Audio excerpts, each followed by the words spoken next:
नमस्कार मित्रों, दिव्य भक्ति चैनल पर आप सभी का स्वागत है। शक्ति की देवी दुर्गा ने कैसे किया रक्त बीज का भयंकर संहार, आइए जानते हैं इस रहस्यमयी कहानी को। चंड मुंड संघारे शोणित बीज हरे।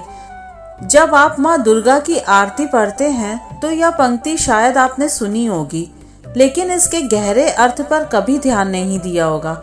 इस पंक्ति का अर्थ है, माँ दुर्गा ने चंड और मुंड का संहार किया और रक्त बीज का वध किया, यानी उन्होंने रक्त बीज को नष्ट कर दिया। माँ दुर्गा को शक्ति का रूप माना जाता है। वे अपने भक्तों पर कृपा करती हैं, लेकिन दुष्टों और अत्याचारियों के विनाश के लिए भी वे सशक्त होती हैं। महिषासुर जो अत्यंत शक्तिशाली राक्षस था, उसका संहार देवता भी ना कर सके थे, इसलिए देवी दुर्गा का अवतरण हुआ।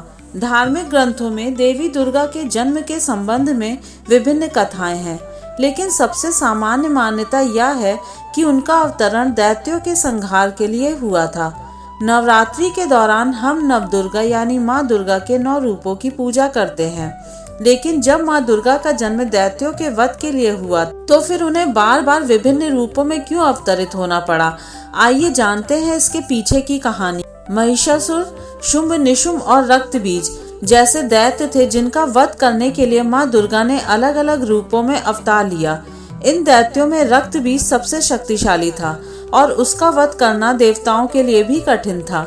दुर्गा सप्तशती के 8वें अध्याय और मार्कंडेय पुराण में रक्त बीज के बारे में विस्तार से उल्लेख किया गया है। रक्त बीज ने अपनी तपस्या से शिव जी को प्रसन्न किया और उनसे यह वरदान प्राप्त किया था कि उसके रक्त की प्रत्येक बूंद से एक नया रक्त बीज उत्पन्न होगा।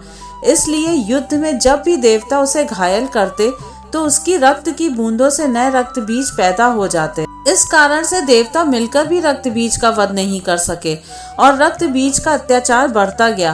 पौराणिक कथाओं के अनुसार रक्त बीज महर्षि कश्यप और दिति के गर्भ से उत्पन्न हुआ था।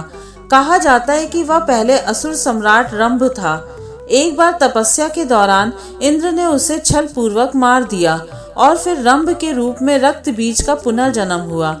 उसने फिर से कठोर तपस्या की और यह वरदान प्राप्त किया कि उसकी शरीर की एक भी बूंद धरती पर गिरे तो उससे नया रक्त बीज उत्पन्न हो। रक्त का मतलब खून और बीज का मतलब जीवन है, यानी रक्त बीज का अर्थ है खून से उत्पन्न होने वाला नया जीवन।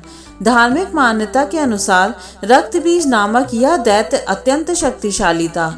ओम जयंती मंगला काली भद्र काली कपालिनी दुर्गा क्षमा शिवा धात्री स्वाहा स्वधा नमस्तुते। इस मंत्र का अर्थ है, वह मंगल देवी जो अपने भक्तों को जन्म और मृत्यु के बंधनों से मुक्त करती हैं, उनका नाम मंगला है, और जो प्रलय में संपूर्ण सृष्टि को अपने भीतर समाहित करती हैं, वह काली है। रक्त बीज के संहार के लिए ही देवी दुर्गा का अवतरण हुआ। माँ दुर्गा और रक्त बीज के बीच भयंकर युद्ध हुआ। जैसे ही देवी दुर्गा ने रक्त बीज के अंगों को काटा, उसके रक्त से नए रक्त बीज उत्पन्न होने लगे। इस स्थिति में माँ ने देवी चंडिका से कहा कि जब वह रक्त बीज पर प्रहार करे तो उसका रक्त पी ले, ताकि नया रक्त बीज न उत्पन्न हो। इसके बाद माँ पार्वती ने भद्रकाली का रूप धारण किया, जो संहार का प्रतीक है। इस रूप में माँ की आंखें बड़ी और भयंकर थी, शरीर काला था, जीभ लंबी और गले में मुंडमाला थी। इस रूप को विकराल और शक्तिशाली माना जाता है। माँ काली के इस रूप में जहाँ जहाँ रक्त बीज का रक्त गिरता, माँ उसे पी जाती, जिससे नया रक्त बीज उत्पन्न नहीं हो पाता था। कहा जाता है कि इस रूप में माँ ने कई राक्षसों का संहार किया और उनका रक्त पी लिया। इस तरह से देवी दुर्गा ने रक्त बीज का संहार किया। भक्तों, अगर आपको ये कहानी पसंद आई हो तो वीडियो को लाइक और चैनल को सब्सक्राइब जरूर कर दीजिएगा।